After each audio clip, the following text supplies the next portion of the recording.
Forget the Hollywood myths. The FBI, CIA, and Navy SEALs don't train magic techniques. They train systems.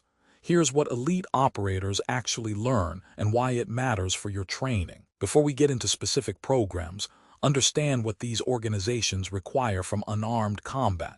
They don't need fighters. They need operators. A Navy SEAL isn't preparing for a tournament. An FBI agent isn't training for a cage match. They need skills that work under extreme stress, when adrenaline is maxed and fine motor skills degrade. These skills must integrate with weapons because they're almost never truly unarmed. They need to be simple to retain when you're training dozens of other skills. And they must provide options, not prescriptions, because every real-world situation is different. This fundamentally changes what elite combatives looks like. It's not about flashy moves. It's about functional, repeatable responses that work when everything else fails. The Marine Corps Martial Arts Program, MCMA, is the most documented of these systems. Created in the early 2000s, it shifted from isolated techniques to an integrated system built on three pillars: physical discipline, mental discipline, and character discipline. The physical curriculum includes rifle and bayonet techniques, edged weapon defense, ground fighting, hand-to-hand combat, and throws.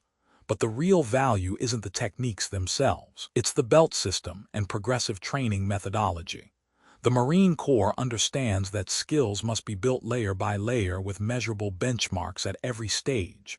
This progressive structure ensures that each skill is fully integrated before moving to the next level. That's a lesson many civilian programs ignore. SEALs don't rely solely on MCMA. Their close-quarters combat training emphasizes weapons dominance first. A SEAL's primary weapon system is always the first option. Unarmed combat is what happens when that fails. Their training focuses on gross motor skills under stress. Fine motor control degrades under adrenaline, so they practice movements that work even when your hands are shaking.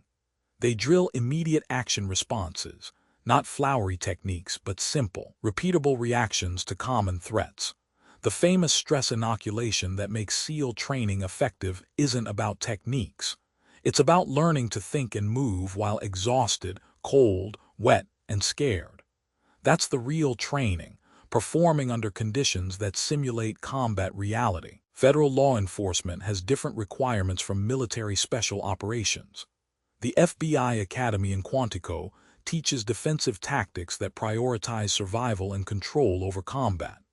An FBI agent's job is to make arrests, not defeat opponents in a fight to the death. Their training emphasizes handcuffing and restraint techniques, weapon retention, empty hand defense against weapons, and multiple opponent management. De-escalation comes before physical engagement.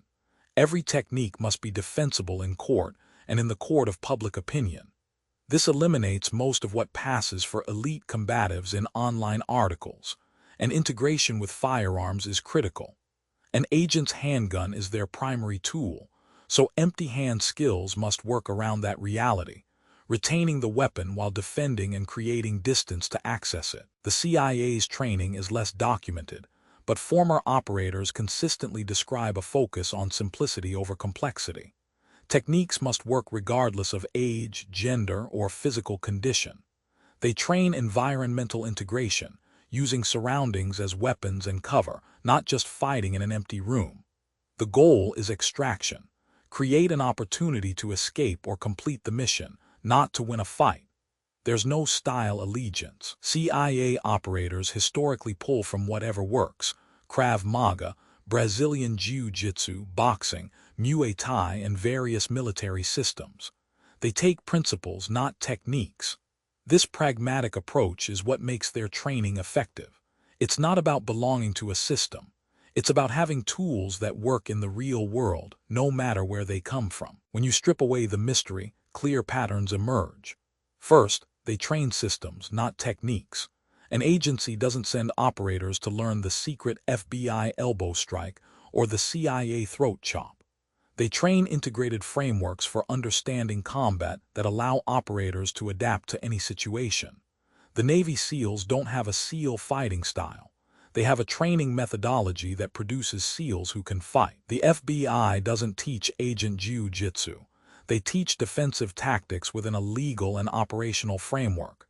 This is the key insight for your own training. Stop chasing secret techniques. Start building a system based on principles that work under stress. That's what elite operators do, and that's what you should do too. Stop looking for secret moves. Build a system based on principles that work under stress. That's the real elite combatives.